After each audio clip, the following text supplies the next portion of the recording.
Our panelists here, former California State Assembly member and Democratic congressional candidate Christy Smith, here for the first time, and the chair of the Los Angeles County Republican Party, Roxanne Beckford Hogue, our returning champion. Welcome, both of you. Great to have you here. Yeah, great to be here. For the first time.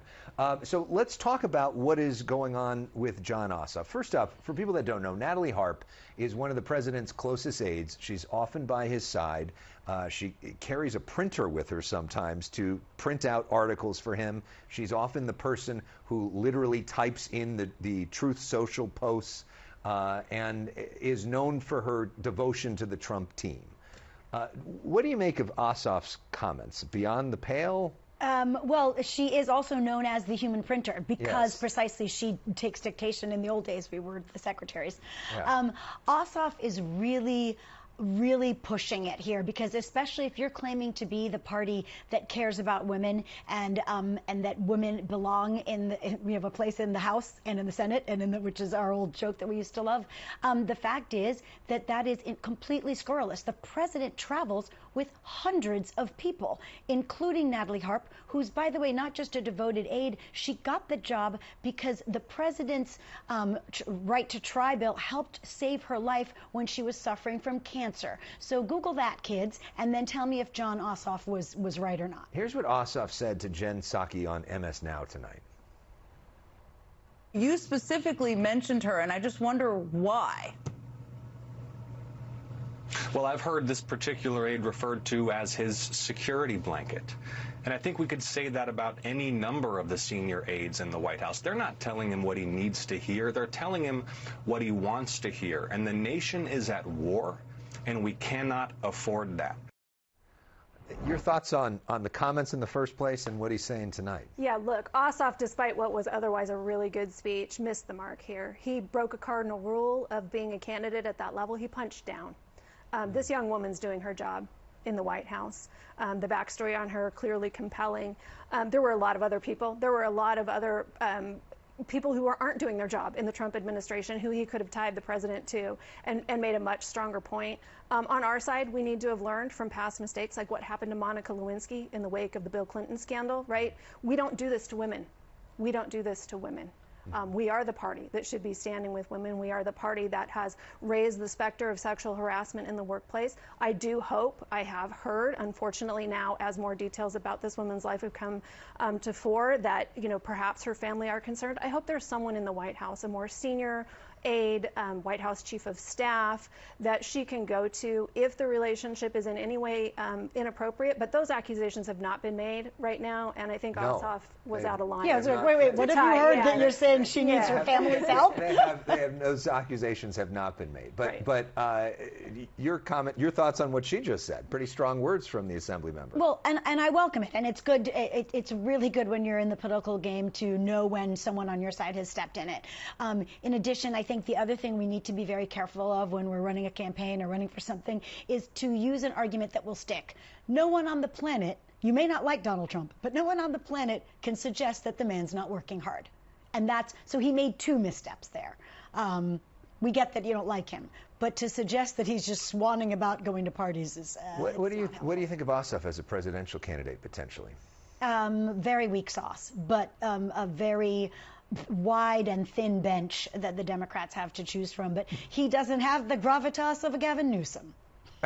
Your thoughts on Ossoff? Well, listen, I mean, clearly, if you are a Democrat who can win a state like Georgia, which has historically been very purple and a real cross-section of the American electorate, you could well be on your way to the White House. A lot of young people find him very compelling because he's a younger generation of politician. He's been very successful in the Senate. He's an excellent public speaker. He's not afraid to, campaign in tough places. So I think he's going to be one to watch in the presidential.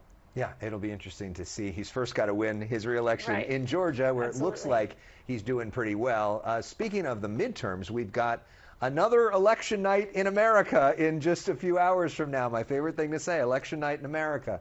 We've got elections in Florida. We've got elections in Alaska. There's a special election happening here in California. What are you most looking forward to in the next few hours? Well, look, I'm really excited about the California special election to replace Representative Eric Swalwell. I now run an organization that recruits and trains Democratic women to run for office, and both of the women running to replace him are from our team. We train those women. And so that's why we do what we do. So you win either way? We win either way. And that's why it's so important to have a bench of talent ready to go. So definitely watching that one. I mean, I think watching Alaska and looking what's happening there, where they now have this top 4 primary system with ranked choice voting, which a lot of proponents say really expands our democratic opportunities and our opportunities to find compromise in really big, important elections. That's going to be great to watch.